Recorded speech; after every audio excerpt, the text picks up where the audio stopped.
Well, you want the bad news or the really bad news? This is Tatooine Sons, the only fan podcast to name a canon Star Wars creature and to be endorsed by the writer-director of The Last Jedi, Rian Johnson. Gentlemen, it is finally here, Season 5 of Star Wars Rebels. 5 years in the making. Also known as Ahsoka. Yeah, it's Ahsoka. I forgot about that. We wasn't she like in Clone Wars or something? Yeah, and she got her. That's her origin story. But okay, nobody pays attention. She really shone in Rebels. We all know that that's what the series is. We're going to talk all about it with a non-spoiler review that's coming to you from, I would argue, the biggest Star Wars Rebels fans in the galaxy. That's next. This is Tatooine Sons. It's true. All of it. What is the name of the porg on the Millennium Falcon? Force is strong in my family. What do you think his name is? It's a big moment. I am a Jedi, like my father before me. Maybe Turbis? Do or do not. There is no try. Turbis? Pablo, if you're listening to this live stream, that porg's name is now Turbis. It's a good Star Wars name. We're not done yet. These guys recorded an awesome podcast called Tatooine Sons. Everybody was lit. Enjoyed doing it already so much that we're doing it again. Yeah. Recording a second episode. We Back-to-back episodes. We had an episode already come out this morning. We did, yeah. Great episode. All about Alex Ross and his art in the DC's Kingdom Come series. And so if you are a Star Wars fan and you're tuning into this because it's about Star Wars Rebels, I mean, it's about Ahsoka. Which we're going to talk about. You're going to love it, and we're excited to have you here for that. But if you're also a comic book fan or an art fan, or maybe just a fan of weird conversation between a dad and his sons, or go back and check out the episode that already came out this morning on DC's Kingdom Come. Check out the whole series. We're talking about DC's Kingdom Come. We got some exciting announcements on that episode. Superheroes, it's a pretty good. And if you're, a Star Wars fan, it's a good likelihood that you listen to, or that you like superhero stuff too. Right. I mean, it's kind of DC's better than Marvel. It's adjacent. And we'll move on. All right. Welcome to Tatooine Sons, a pop culture podcast. We believe that pop culture is the mythology of this generation, that there is a story. It is written on our souls, and these myths speak to that story. There's some myths in Ahsoka, I have a feeling. And that is why we're bringing you a completely spoiler-free reaction. Like when Jar Jar Binks showed up? Yeah, no, he didn't show up. That is not a spoiler. That is a lie. Mike's Hero will run with that. Mike's Hero run with it, right? It's our spoiler-free reaction to episodes 1 and 2 of Ahsoka.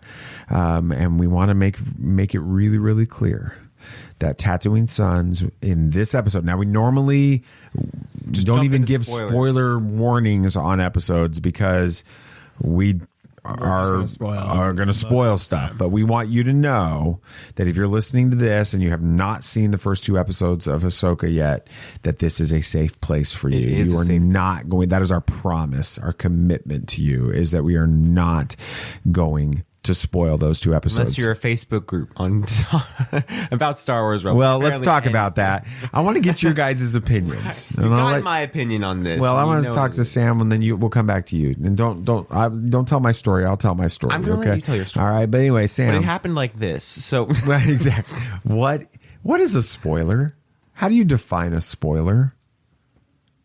When you reveal something specific in a story, I would guess. I mean, when you talk about specific details that can be linked to a specific moment, or specific moment of an episode or piece of media, that you wouldn't know, like, unless you had seen the show, I guess. It's tough to quantify. Truly, what is a spoiler? Okay, so Nate, what do you think? I mean, that's a good definition. No, that's a good answer. It really is details about a specific point in a movie or TV show or comic book or game or something that pertains to the story that could potentially ruin someone's intake of that event, of that show or movie or whatever it is. So if there was like a big cameo, like if someone at the end of season 2 of The Mandalorian went all over social media after seeing that, if they were given a screener of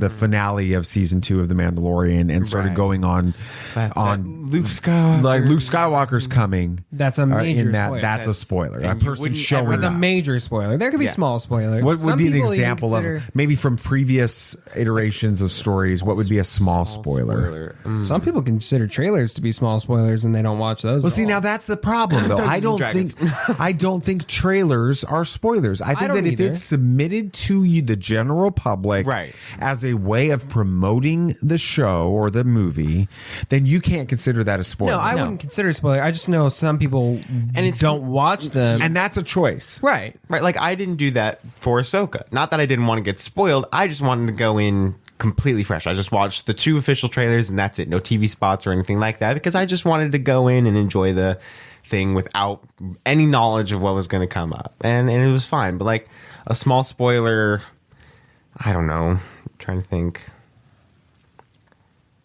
I mean, even something like Grogu taming the Rancor in Book of Boba Fett would be a spoiler, right? That's not like a major plot thing, but it's still a spoiler. It's too specific, right? Yeah, I mean, even the fact that Grogu likes those little space, what are those, macaroons or whatever?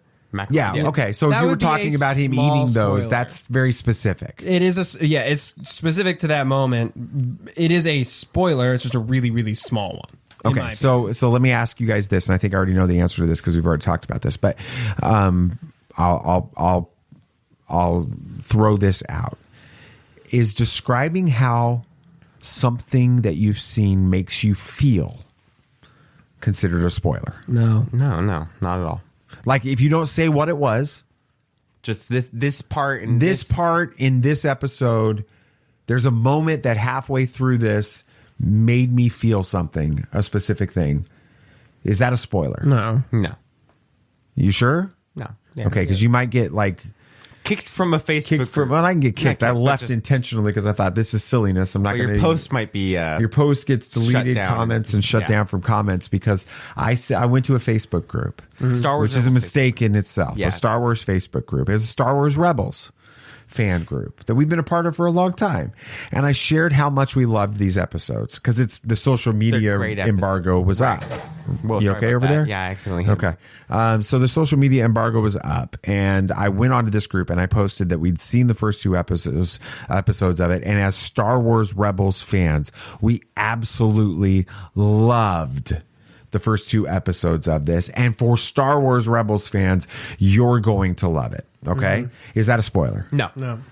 Okay. So we're not into spoiler territory at all. No. At this point. And then if I said that somebody replied and was asking questions, and in the midst of replying to their comment, so not even the main post, but a reply to a comment buried down in the thread, I said there are multiple moments where this feels like it works for Star Wars Rebels fans. Like it's like if you're a Star Wars Rebels fan, you are going to love this series. And there are multiple moments starting very early on in episodes 1 and 2 where those moments happen that you're like, if you're a Rebels fan, you're going to love it. And there's specifically one halfway or so through the second episode. So this is about as specific as we can get, right? It's halfway or so through the second episode. That's literally how I said it. That I was moved to tears as a Rebels fan. Have I spoiled this episode yet? No. I don't think so. Okay. Well, if you define listening to this right now, and we appreciate you, and we want to thank you for listening. Thank you for listening to Tatooine Sons of Pop Culture Podcast. We appreciate you doing that. It's we a very love strange you. way to start a review. But I episode. want to say that because I want to say if that's how you define a spoiler, if me saying there's an emotional moment halfway in the second episode that as a Star Wars Rebels fan, it brought me to tears. If that for you is a spoiler, then you should just probably not listen to the rest of this episode about the first 2 episodes of Ahsoka, because you can't get any less specific than that, and that's not a spoiler. But if you're okay, we want to welcome you to continue to listen to our episode. We're going to talk a little bit about this, and we're going to be very, very careful. Because I don't want to be accused of spoiling this episode. But let's talk a little bit about this. Let's think about, kind of set it up for those that maybe are new to Star Wars. You're just getting in. Maybe you have checked out some things in the past and you're not 100% familiar with Ahsoka. Talk to us a little bit about, let's get one of you gentlemen. How about you, Sam? Give us a little bit of a recap to who Ahsoka Tano is and her significance to the Star Wars universe. Well, she was introduced in the Clone Wars movie before the series, and she was not received. Which takes place before the beginning of the series, right? No, it takes place like 4 episodes into the series. That's why it's Star Wars. But the movie came out like 2 years. Yeah. It was the pilot, but it's Star Wars. So anyway. She was not received very well. Fans were not a huge fan of her for a while. Yeah, Snips. And then Sky Guy. She was introduced as Skywalker's Anakin's Padawan for the series, and throughout the seasons, she actually became a well-loved character by the fans. Until her departure in season 6. It's season 5. It was season 5. Season 6 is the lost episodes or the lost stories or whatever on Netflix. Yeah. And we had gotten some of her in. We got some more of her in the final season that they released of Clone Wars. But before that, she was reintroduced in Star Wars Rebels as an older Ahsoka. She was teased early on as the rebel, informant spy called Fulcrum. Which spoilers for Rebels and Clone Wars, I guess. Yeah, but at this point, we're not worried about spoiling Rebels. Spoiling Rebels or Mandalorian at this point. We're worried about spoiling Ahsoka. Right. But she was known as Fulcrum, and it was mentioned several times. She had a relationship with Hera in that series. Right. And Hera was the contact for Fulcrum. And that's how we kind of are introduced. And then we see her. She's like brought into the story in season 2 with that. Fully. What's the big moment at the end of season 2? It's where she reunites in a way with Anakin, right? She duels Darth Vader. She dies. But then there's this big movement called "Is Ahsoka alive? Is she dead? Is she alive?" All this kind of stuff that goes on through season 3, and then season 4 hits 4 at the end. She's reintroduced in the World Between Worlds, which is a really trippy couple episodes, but fantastic storyline on that. And so sad. We find that she is able to survive due to Ezra Bridger saving her through the World Between Worlds. So technically she did die. She did, but she was saved by Ezra. Didn't. And we were just kind of step back, little moment for us, the three of us. Just all you listening, you just get to listen in on this.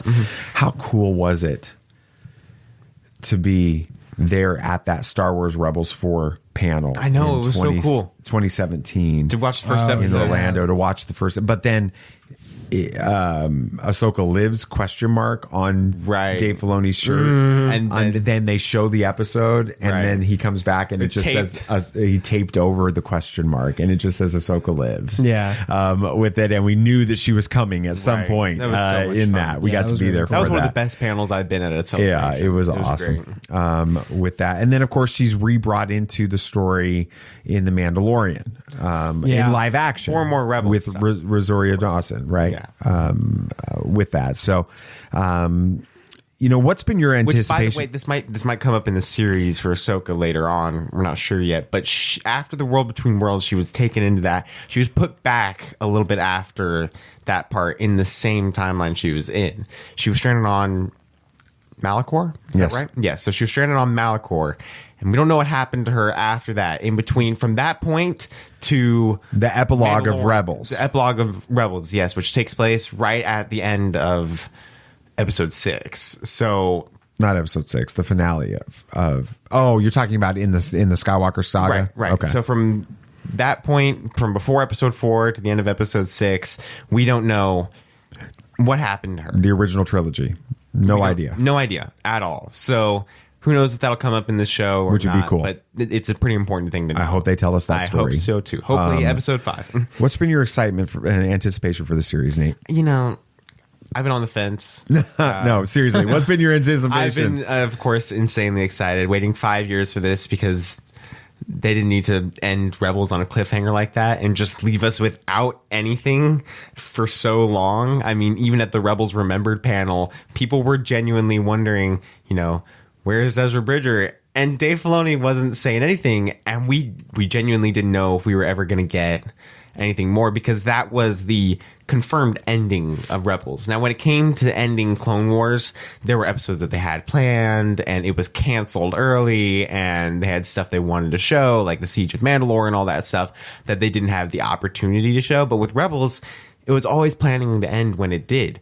So nobody was like, oh, make Rebels season 5, because there was no Rebels season 5. It was different for Clone Wars. So we were sitting here for the past 5 years wondering, are we ever going to be able to get any answers? And then specifically to what happened to Ezra Bridger. And the finishing out Rebels stuff. And now we finally get Ahsoka, and we're getting some more answers. It's great. We expect to get some Hopefully. more answers specifically to Ezra Bridger. We're hoping we get more answers. We'll never. For that. Sam, what's been your anticipation for this series? Yeah, I mean, Ahsoka was great in Rebels. I really liked the live action portrayal of her. It was interesting to see a more almost in Mandalore. She was kind of jaded. It felt like But in she's some ways. old. Like how? Well, we don't know how old her is she? species ages. I know, but still, it's like how old really is she? She's been. She's got to be. I don't know. She's, if you just do some simple math, right? So Right. she's about 13, 14 when the Clone Wars starts. Clone Wars lasts, I think it's just like 5 years or something. Right. Let's say on that. So let's put her as an adult, like 18, 19, which makes sense. That fits her character That at the fits. end of at Order 66 when we Tales get to of the the end Jedi of that. stuff. Mm-hmm. And that's 20 years from the end of the prequels to the beginning of the original trilogy. So and she's so well, that's 20. So we're looking at about 40 at the beginning of the original trilogy. And the original trilogy, the Galactic Civil War, lasts 5 years. So now we're at 45. And then Mandalorian takes place approximately 5 years after the end of that. So she's about 50 years old. So she's not any older than your dad. So give me a break here. Well, I mean, be honest. She's doing a lot of physical activity. Yeah, well, she's in better shape than your dad. All right, that's all. She's a Jedi. She's been through a lot of stuff, though. Yeah. So I mean, look at how good Yoda did at 900. So that speech is crazy. True. So, yeah, that's. I mean, we didn't. Did you answer my question? Not really. Answer my question. Then. The thing I was looking forward to is seeing. Obviously, I'm excited to see what answers, if any, we get regarding Rebels. I mean, I think that's really why we're all here for it. But seeing this new take on Ahsoka a little more, not a little more, it's her whole series around her. It is really exciting because she is an interesting character, and seeing her in this era, we were really. I think she's one of the only characters, other than like, not even Yoda, that's been alive through all of these eras. Mm-hmm. I'm trying to think of another. Well, we don't know what her where she stands when it comes to like the sequel trilogies and stuff. Is that what you're talking dead. about? Well, I mean, Yoda's dead by that point.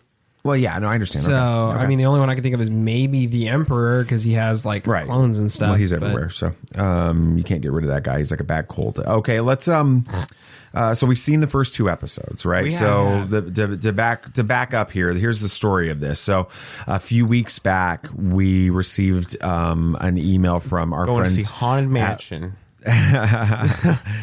At Lucasfilm, inviting us to one of the screenings that I'm sure you saw that took place last week.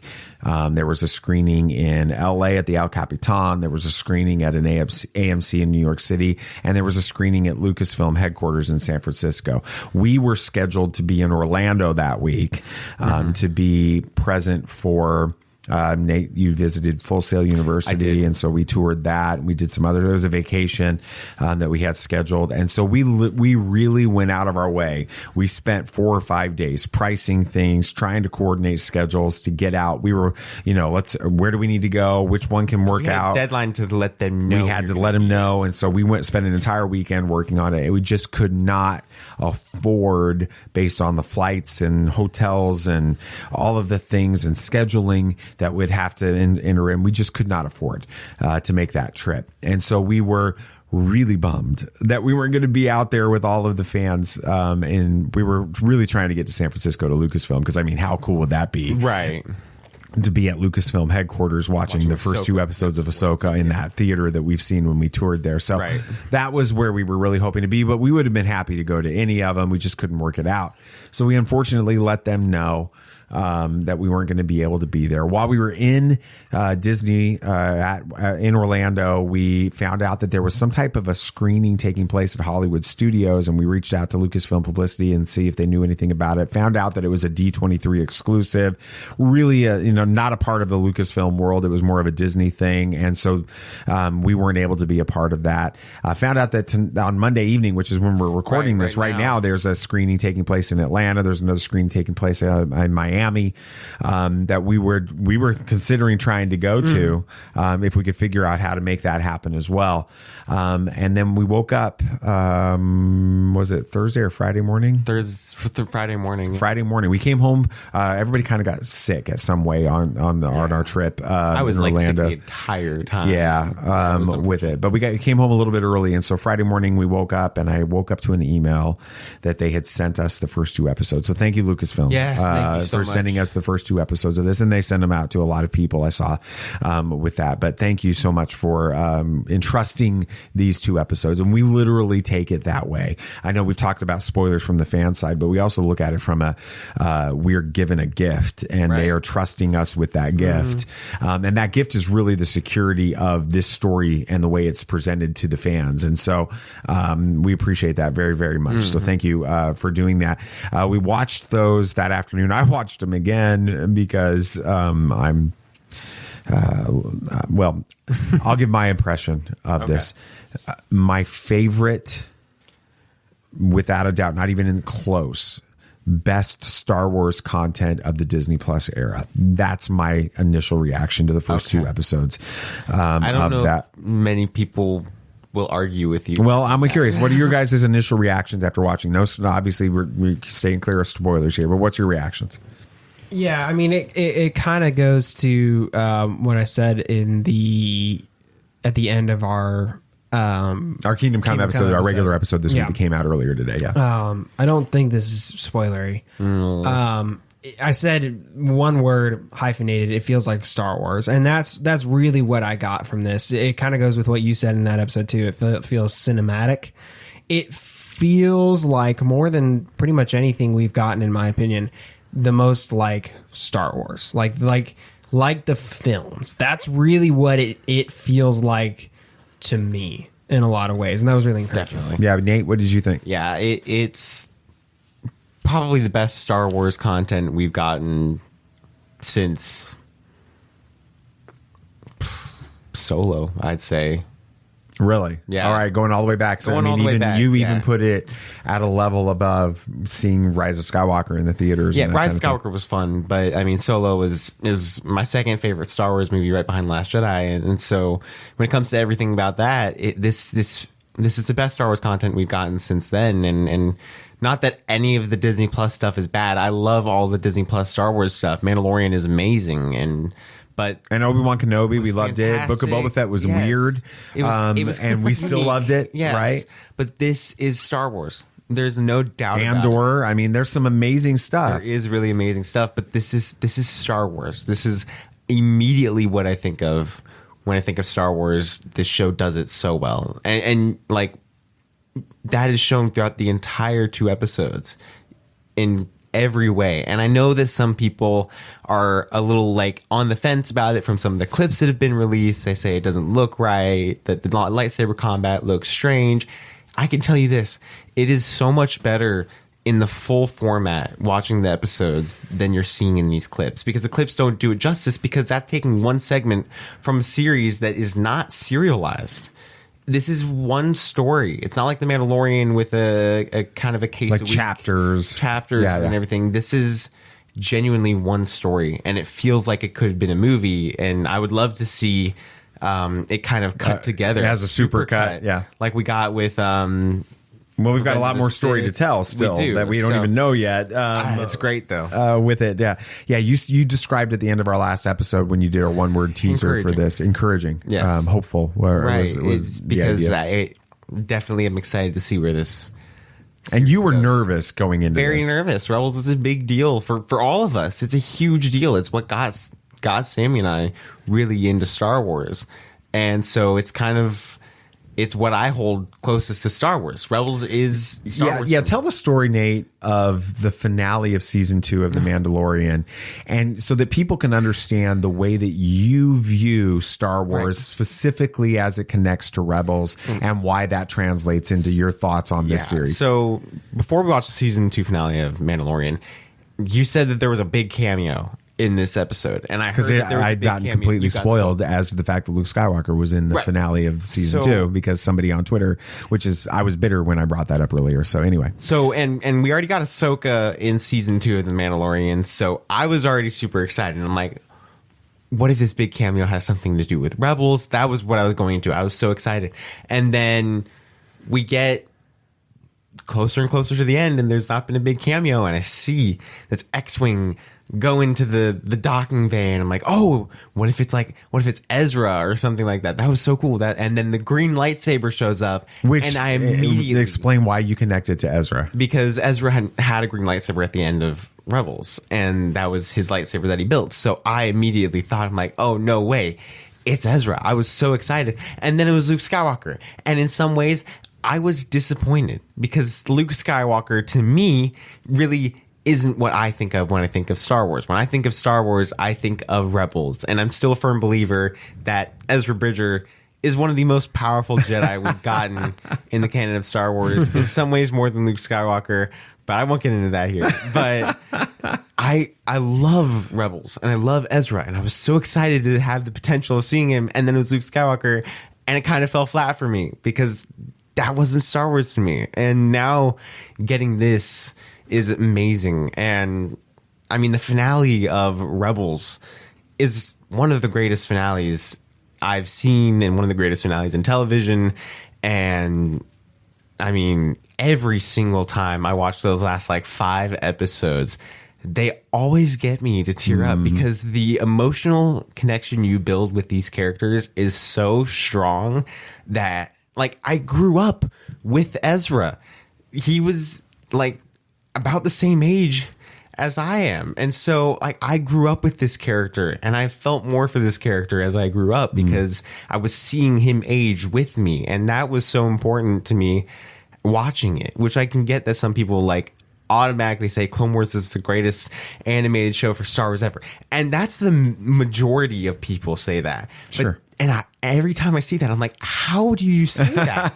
I'm like, did you watch Rebels? Did you actually watch it? Because I'm like, there are so many ways you get more emotionally invested in Rebels than you do with Clone Wars, because you know what happens to these characters in Clone Wars, except for Ahsoka and Rex, and those are two side characters really in Clone Wars. And Ahsoka's a main character. Yes, Ahsoka's the main character of the Clone Wars, and I think a lot of people feel about Ahsoka the way they grew up with Ahsoka, in the way that you feel about Ezra growing up with this. But then you described your one-word reaction to the first 2 episodes of Ahsoka as being encouraging, or being hopeful with that. Describe why you're saying it's encouraging for you. What was your thought coming into this? Were you worried about the way they were going to handle these characters, these stories? Because it's been joked, and we joked opening this episode, that this is Star Wars Rebels Season 5. It's just a live action version of that.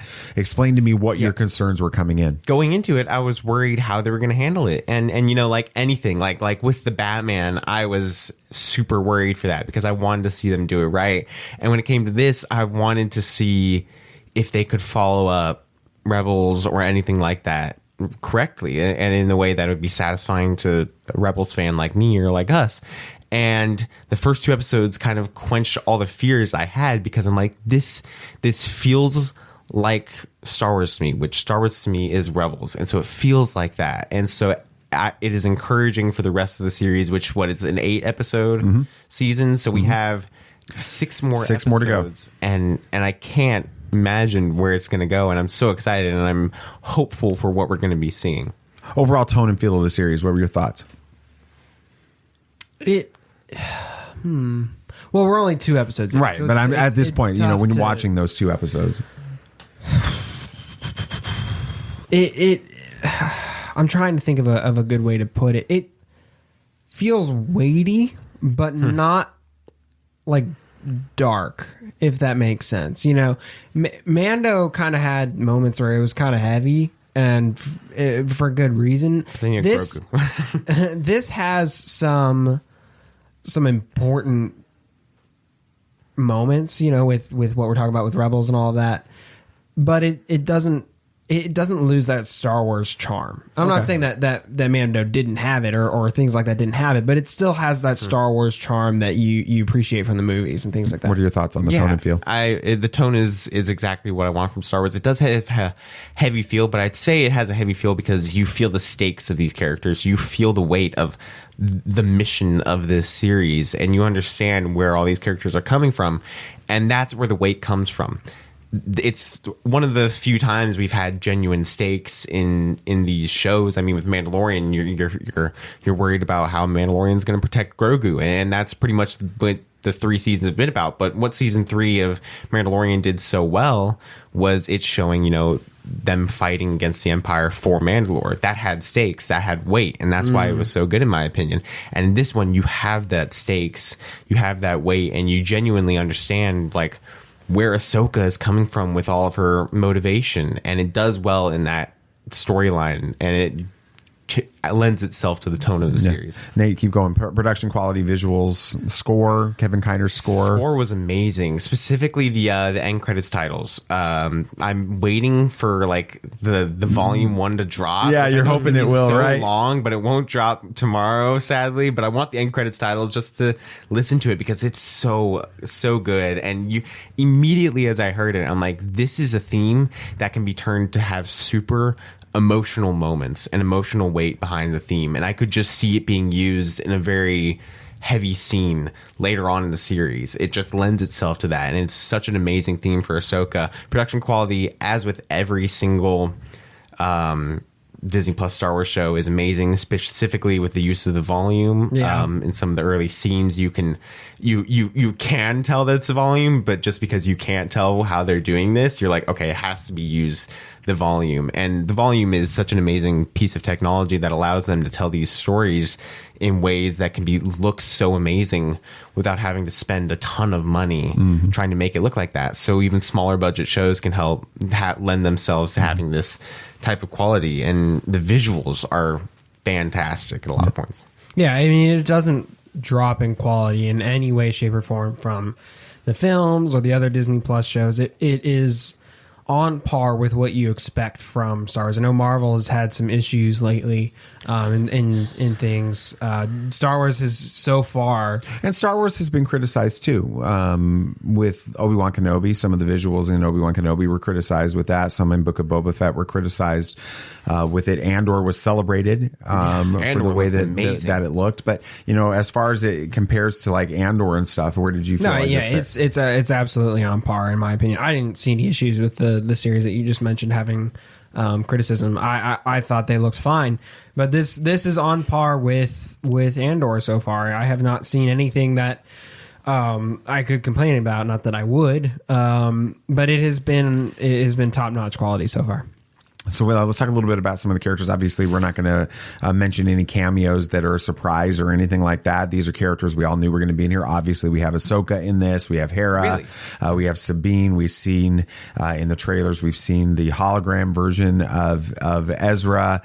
We know that Morgan Elsbeth, who was the character that Ahsoka captures and arrests and takes back to the rebellion or to the Republic in season 2 of The Mandalorian. Right. They're in this, kind of touch base, how did those characters feel in this story, in these episodes that we've seen so far? Do they feel like the right characters? I would say specifically related to, for us with Rebels, but specifically with our Ghost crew. Yeah, it feels great. And it was another concern of mine to figure out how they're going to kind of transfer the Ghost crew from animation to live action, because that's difficult already, but they did an amazing job. The actress for Sabine did fantastic. Got the mannerisms Natasha down. Lubordizzo, yeah. She got the mannerisms down for Sabine perfectly. Felt like a live action Sabine. And Hera is amazing too. Ahsoka is great, and their connection and everything with them relating from Rebels is apparent too. They didn't forget that they have had a past, which was really encouraging, and they did a great job with that. And the characters are very well translated into live action. Sam, what did you think about our Ghost crew and the rest of these characters that were being reintroduced to in Ahsoka? I think for me, not that they're bad, but it's still going to take a little bit of getting used to, just for them going from animation to live action. Just like it took a minute to get used to Ahsoka in Mandalorian. I don't think anybody just was like automatically, yeah, that's fine. Rosario Dawson has done a fantastic job in that and in these 2 episodes of portraying Ahsoka. And I think that over time, I will be more used to Sabine and Hera and the Ghost crew in this series. Not that they're bad. I'm not meaning that. It's just we're so used to seeing them in animation. There's a bit of a not growing pain, but it's gonna take a little getting used to. So yeah, an acclimation period is probably the right way to think about it. Yeah, I think that I remember when Mary Elizabeth Winstead's Hera was first sort of introduced through some photos and through some other things. There was concerns about that transition. There's always going to be concerns about the differences between animation and live action. It's not.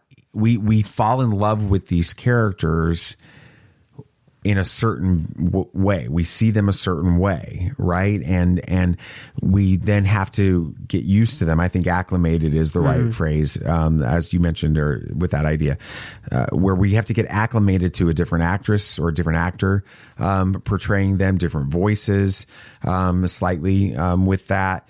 My question is, at the end of the day, does Hera make me feel like Hera made me feel in Rebels? Yeah, does Sabine make me feel like Sabine made me feel in Rebels? Does Ezra make me feel that way? And we're going to get that with other characters as well as we go forward. My question would be, of these returning characters, did you feel like they were true to the heart of the characters that you experienced in Rebels and in these other formats? Definitely. Yeah, absolutely. Oh, yeah. No, there's no doubt about that. That's good. All right, so let's talk. We got some new characters that were introduced, obviously.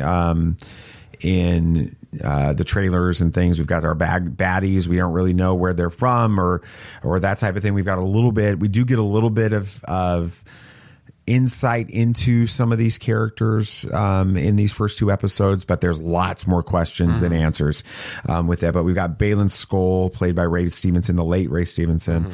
It is a little hard to watch to think about the fact that he passed before this, and he was so excited when you remember Star Wars Celebration and him being on those panels and the interviews and things that he did there. He was very excited about this.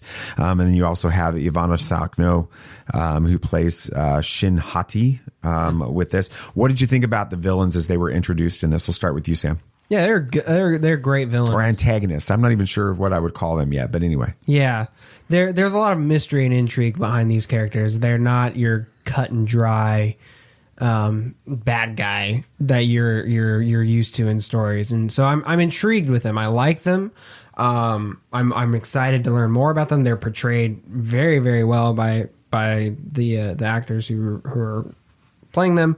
I'm really excited to get some more answers behind their backstory and what we've gotten teased so far. Yeah, I really like them as antagonists. They're interesting, definitely mysterious. You don't know basically anything about them, and really excited to see how they end up. They had an imposing presence throughout the entire episodes. They were really well done. Yeah, I like them. That's good. And then I think that our fun character, you cannot have a Star Wars show that's that feels like Star Wars as much as this does without having a new droid. Is this a spoiler? Because I wasn't entirely aware of this character. No, this character was all over the trailers and stuff like that. So it's I can't remember He Yang, something like that. Hu Yang, that they pronounce, played by David Tennant.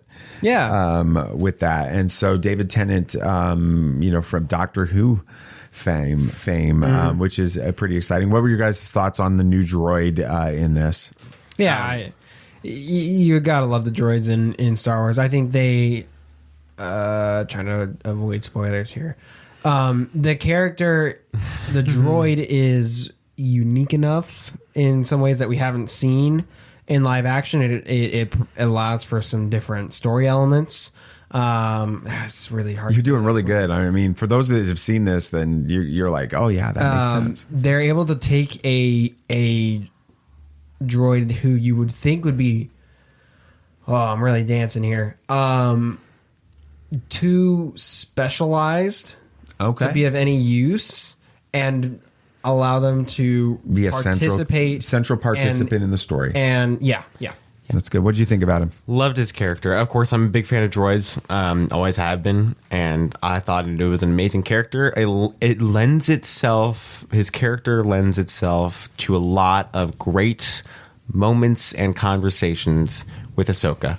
And you'll see why. But the background of the droid really helps lend itself to that, because it's important for both Hu Yang and Ahsoka as their backstory. It's good. And it's amazing and really well done. And we're forgetting the most important character. I was going to bring him up, Chopper. What'd you think about Chopper? Amazing. I mean, that clip has been all over the internet since Friday of the scene in that in the Phantom. We see him in the Phantom, which is exciting. So, what'd you think about Chopper? It was so good to see him back. There's a couple moments that happen after the clip that's been going around that just made me be like, okay, this is Chopper, this is Rebels, watching it, laughing so much, because I'm like, we finally got these characters back.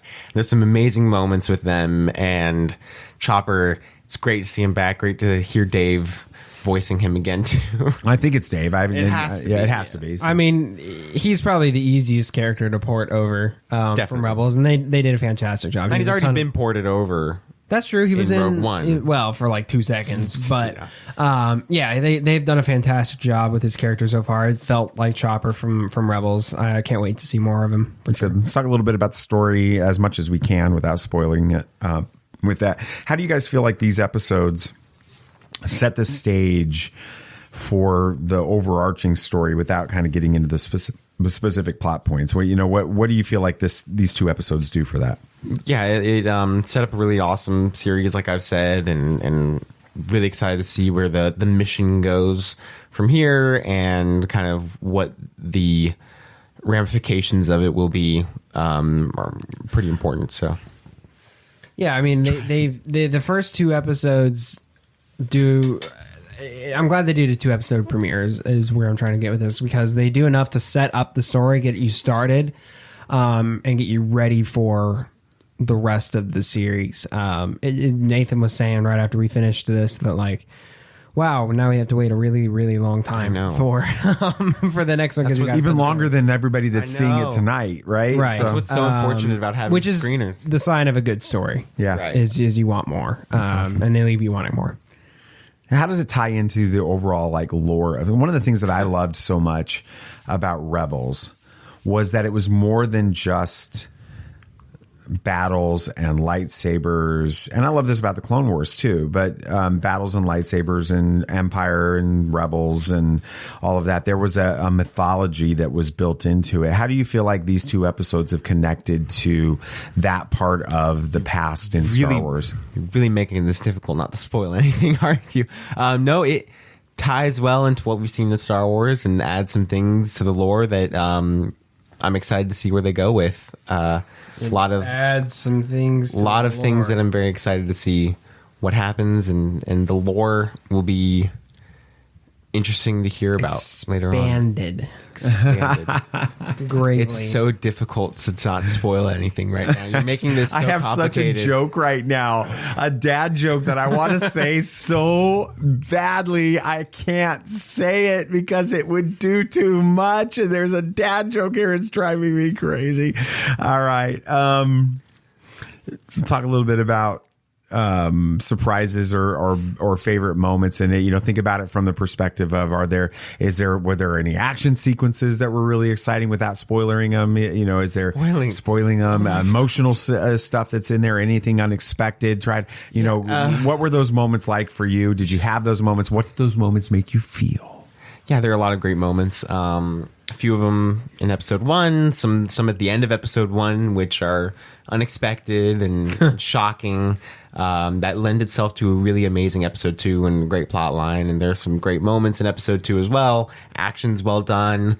Loved the length of these episodes. First one 54 minutes, second one 45. It's amazing to see long episodes again back in Star Wars because it's been a while since we've gotten that. Season 3 of Mandalorian had some very short episodes in it. So Andor had some good length to it. Andor did have some good length ones in it, but I'm excited to see this back as longer form, and there's some great moments.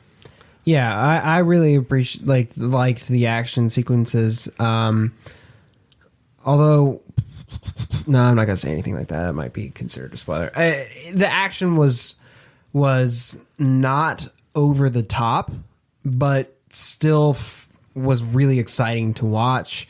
There are some moments, like Nathan said in episode 1, that are going to catch you off guard a little bit. They do enough to where the show keeps you on your toes, but you're also not constantly on edge, and it's almost stressful to watch in a lot of ways. It's a good balance. Is the pacing? I've heard a lot of people on social media that have seen this, that went to the screenings or have gotten screeners, have suggested that some of especially the episode 1, the pacing is a little slow at times. Do you agree or disagree with that? I disagree, but I also like slower forms of media sometimes that let it tell stories, and the pacing's great. Keeps me invested immediately. You're drawn in from the first second of the first episode. In many ways you are, and from then it doesn't let itself down, and there's something going on all the time. Pacing's great, builds the characters, establishes the universe very well. Yeah, I mean, if anything, it almost would be too fast at some points. And not that it is, but it's definitely not too slow. I mean, we've always liked longer form content, so we're going to be, a little biased. But yeah, I don't think pacing's an issue. We touched on this a little bit earlier, you specifically, Sam, but just overall, give me your impressions on Rosario Dawson in these 2 episodes as Ahsoka. She did a great job, man. She was able to shine more as Ahsoka in these episodes than she was able to in Mandalorian and the little bit she was in that. But no, you really see an older, more experienced Ahsoka in these episodes, and it genuinely just seems like an Ahsoka who's grown up now.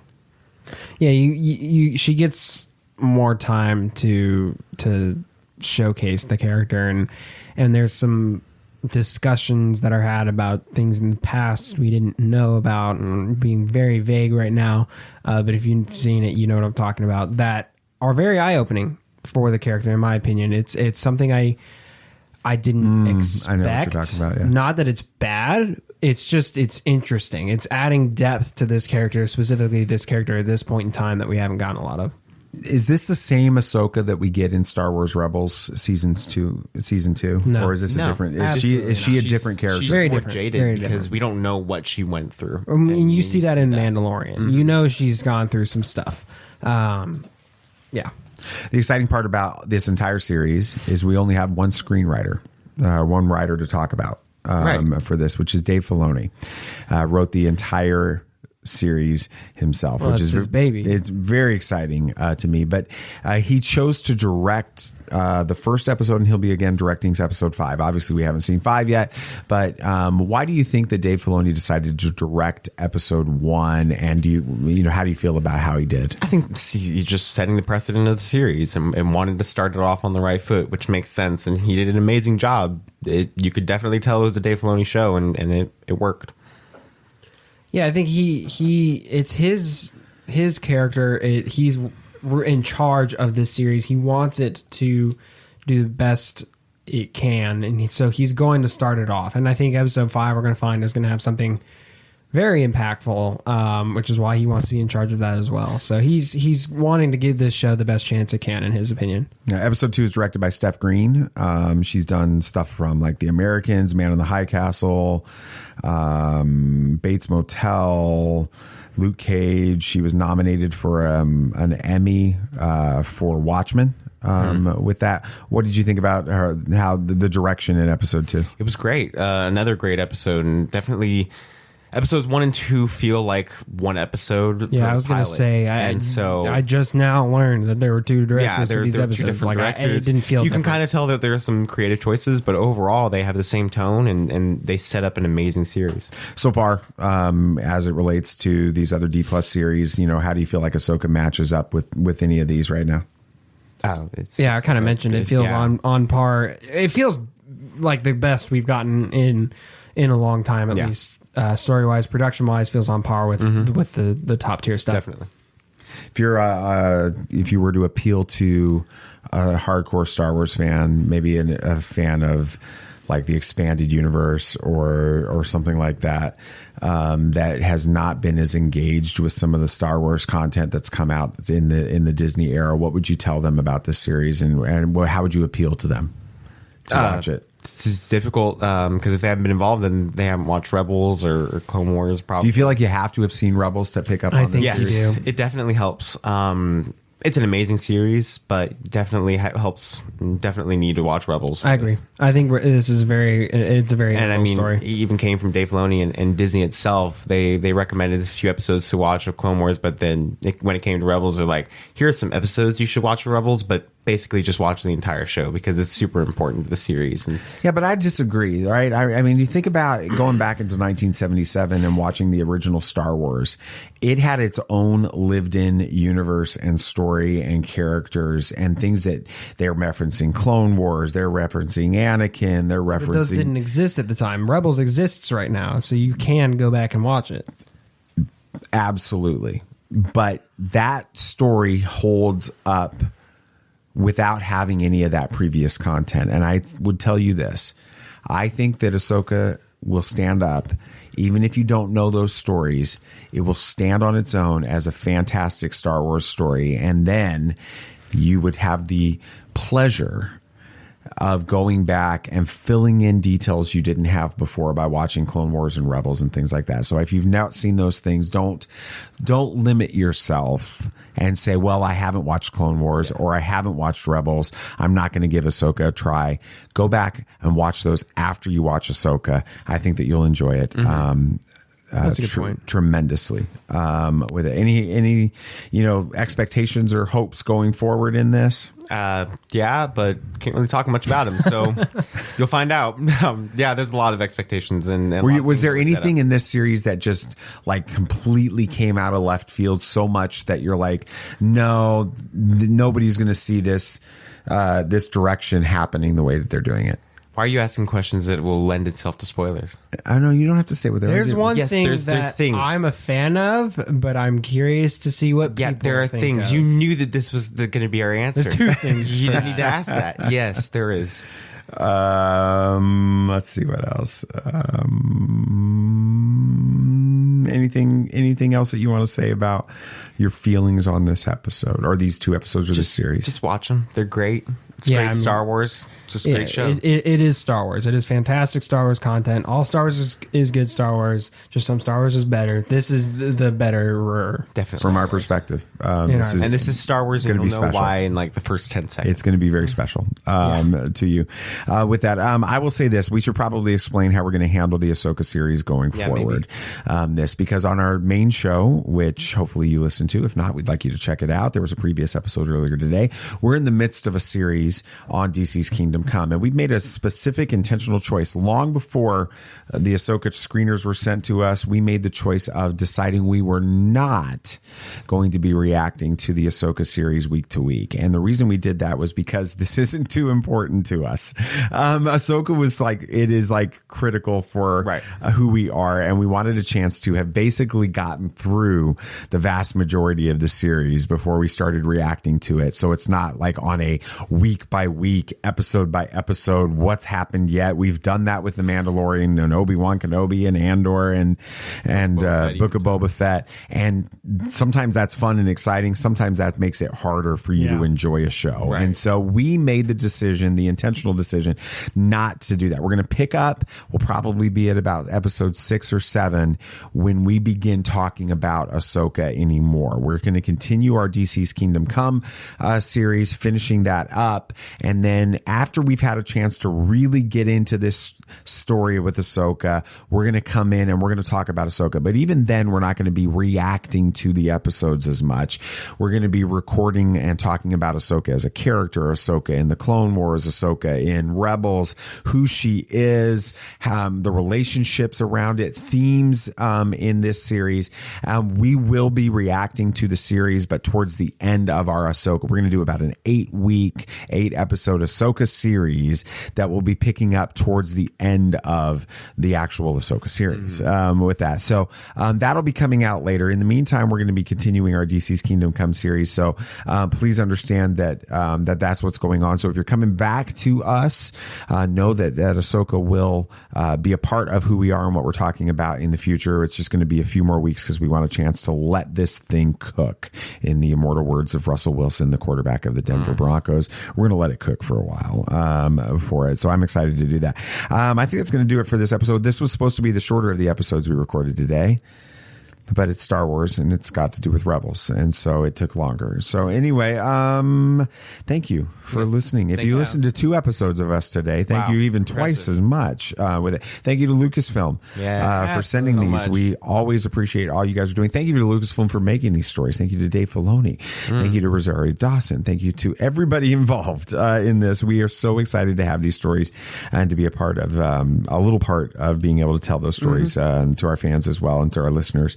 With it. Next episode is going to release next Tuesday, but it's going to be about DC's Kingdom Come, which we talked about on that.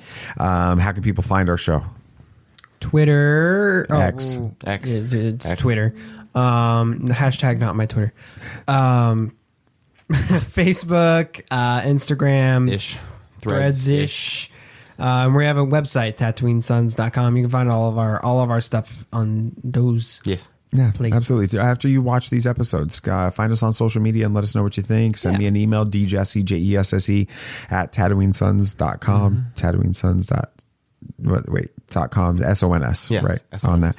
Anything else they can do to help out the show? You can review it on whatever place will let you review it, rate it if they let you rate it, and it just helps us drive up some more engagement and be able to see your thoughts and be able to hear how you like the show, because we usually can see them. It's good to have our friends from Star Wars Rebels back. It is. In our lives with new stories. About time. I can't wait to see what happens in the future with that. So we can't wait for you to check it out too and continue to be a part of our Tatooine Sons family. Thank you so much for doing this. Anything else you gentlemen would like to say before we go? May the Force be with you. May the Force be with you. May the Force be with you always. This party's over. I like that Wookiee. Don't get technical with me.